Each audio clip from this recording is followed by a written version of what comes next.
Baik, selamat pagi Bapak Iketut Sunarwijaya SEMSI selaku dosen pengampu pada mata kuliah pengauditan internal. Untuk pagi kali ini, izinkan kami mempresentasikan materi dengan judul Memahami Proses dan Tujuan Pekerjaan Lapangan. Baik, sebelum mulai presentasi, izinkan saya dan rekan saya untuk memperkenalkan diri terlebih dahulu. Perkenalkan, nama saya Putri Pratnya Yosika absen 2 dan rekan saya Kadek Dwi Putri Mahayuni absen 3. Dalam penyampaian materi kali ini, ada 3 submateri atau 3 materi pokok yang akan kami jelaskan. Yang pertama ada tujuan dan strategi melakukan pekerjaan lapangan. Kemudian yang kedua, bagian-bagian pekerjaan lapangan, tujuan dan prosedur operasi versus audit. Dan yang terakhir ada audit smart. Baik, untuk penyampaian materi tujuan dan strategi melakukan pekerjaan lapangan akan disampaikan oleh saya sendiri. Jadi sebelum kita masuk lebih dalam tentang materi, kita harus mengetahui terlebih dahulu apa itu pekerjaan lapangan. Jadi pekerjaan lapangan atau field work merupakan proses untuk mendapatkan keyakinan secara sistematis dengan mengumpulkan bahan bukti secara objektif mengenai operasi entitas, mengevaluasinya, dan satu, melihat apakah operasi tersebut memenuhi standar yang dapat diterima dan mencapai tujuan-tujuan yang telah ditetapkan. Dan yang kedua, menyediakan informasi untuk pengambilan keputusan oleh manajemen. Kemudian tujuan pekerjaan lapangan. Tujuan pekerjaan lapangan adalah untuk membantu pemberian keyakinan dengan melaksanakan prosedur-prosedur audit yang ada di program audit sesuai dengan tujuan audit yang ingin dicapai. Auditor internal yang profesional seharusnya tidak terlibat dengan audit yang asal-asalan. Mereka harus memahami bahwa mereka, yang pertama, tidak dapat memberikan keyakinan dengan mengaudit operasi secara sempit. Kemudian yang kedua, tidak dapat mengamati sebuah proses dengan seenaknya, memutuskan apakah proses tersebut baik atau buruk. Dan yang terakhir, yang ketiga, harus memandang operasi tersebut dalam bentuk unit-unit pengukuran dan standar. Materi selanjutnya itu strategi untuk melaksanakan pekerjaan lapangan. Yang pertama ada kebutuhan pegawai. Hal ini mencakup pengidentifikasian keahlian, pengalaman, dan disiplin ilmu yang dibutuhkan untuk melakukan audit dengan layak. Juga termasuk sumber daya internal dari aset-aset ini dan pekerjaan tertentu yang akan mereka lakukan. Kemudian yang kedua ada kebutuhan sumber daya dari luar. Jadi bila staf audit yang tidak memiliki keahlian khusus, maka harus didapat dari sumber daya di luar perusahaan. Termasuk di dalamnya adalah keahlian di bidang produksi, ekonomi, kesehatan, pekerjaan sosial, psikologi, pendidikan, dan analisis operasi. Juga kebutuhan sumber dari luar dan kemitraan. Kemudian yang selanjutnya ada pengorganisasian staf audit. Sebuah rencana organisasi dari fungsi lini audit dibutuhkan dalam hal ini. Rencana tersebut harus mengidentifikasikan bagian mana dari organisasi audit yang melakukan jenis audit yang berbeda, seperti audit keuangan, efisiensi, efektivitas, keamanan aset, dan ketaatan, serta rencana struktur audit seperti berdasarkan fungsi, produk, lokasi, atau organisasi. Kemudian selanjutnya wewenang dan tanggung jawab. Bagian ini terkait dengan struktur komando dari tim audit. Hal ini berkaitan erat dengan bagian sebelumnya dan mendefinisikan berbagai aspek tanggung jawab seperti manajemen personalia, fungsi-fungsi teknis, aspek administrasi, dan hal-hal yang berhubungan dengan fisik. Yang selanjutnya ada struktur pekerjaan lapangan. Pada bagian ini, urutan-urutan program audit direncanakan. Aktivitas yang berurutan saling berhubungan untuk meyakinkan bahwa terdapat susunan alur kerja. Jadi, staf yang ditugaskan pada aktivitas tertentu tidak harus menunggu auditor lain untuk menyelesaikan aktivitasnya. Kemudian waktu pelaksanaan pekerjaan lapangan. Estimasi waktu harus mencakup kebutuhan waktu untuk aspek administrasi seperti penghubung antar kelompok dan dalam kelompok.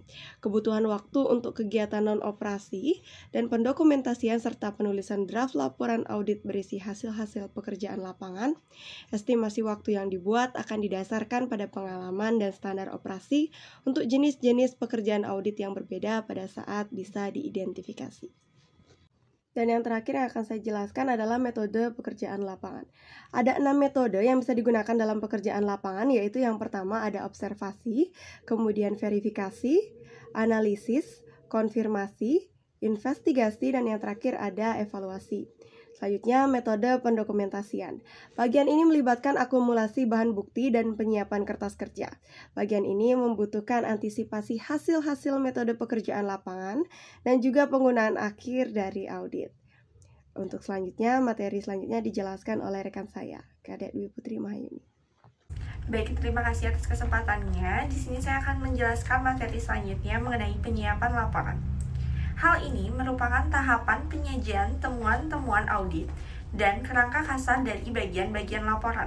Juga, struktur mikro laporan atau metode penyajian setiap temuan audit harus direncanakan. Tidak semua temuan akan menjadi bagian dari temuan yang lengkap.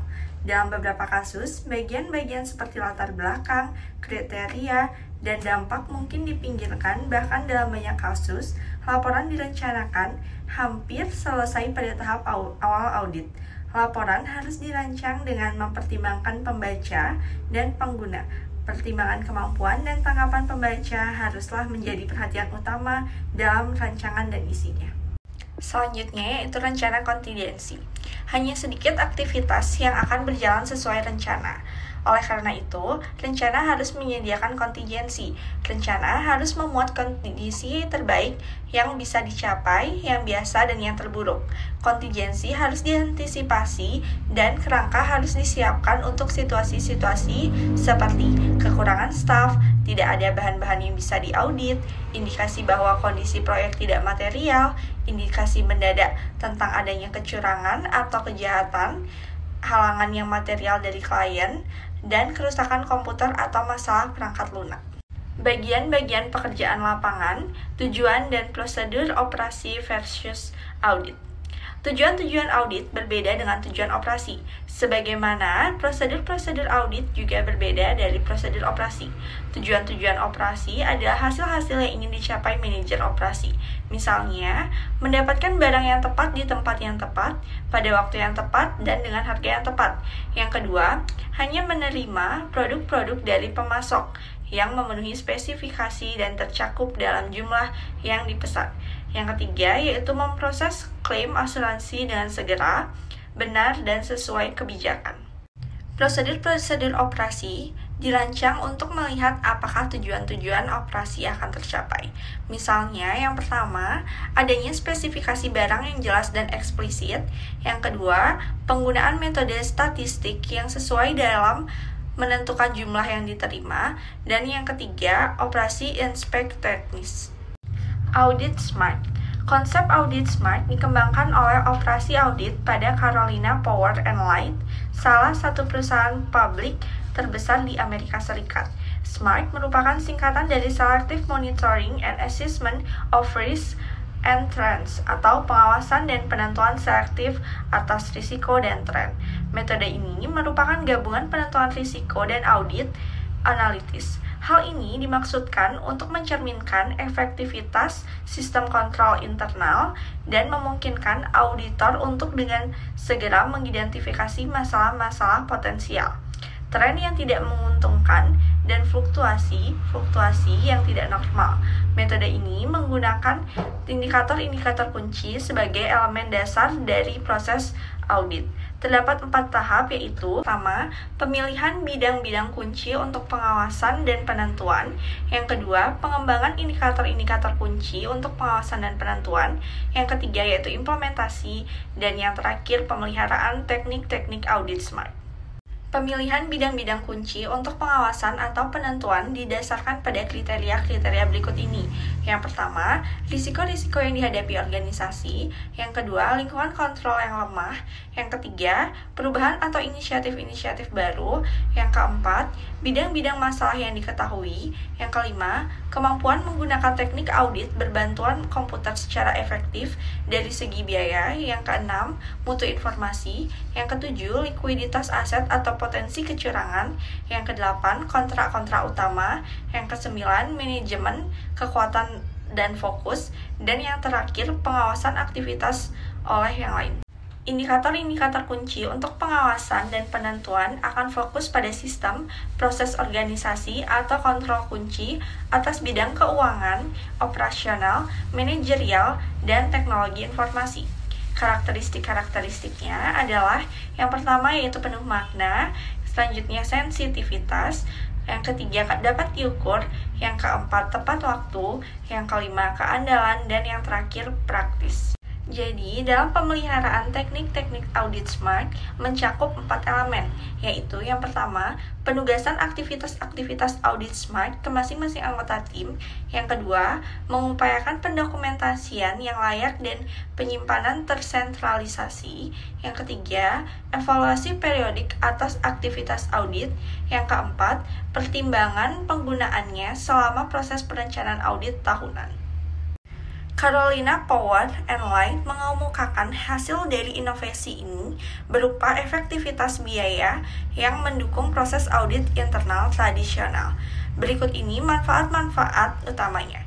Yang pertama, meningkatkan penggunaan metode-metode audit terbatas. Yang kedua, meningkatkan upaya audit. Yang ketiga, memperbanyak audit yang efektif. Yang keempat, identifikasi masalah secara tepat waktu. Yang kelima, meningkatkan deteksi kecurangan. Yang keenam, meningkatkan perencanaan audit tahunan. Baik, sekian presentasi dari kelompok kami. Selanjutnya akan dibuka untuk sesi tanya jawab. Terima kasih.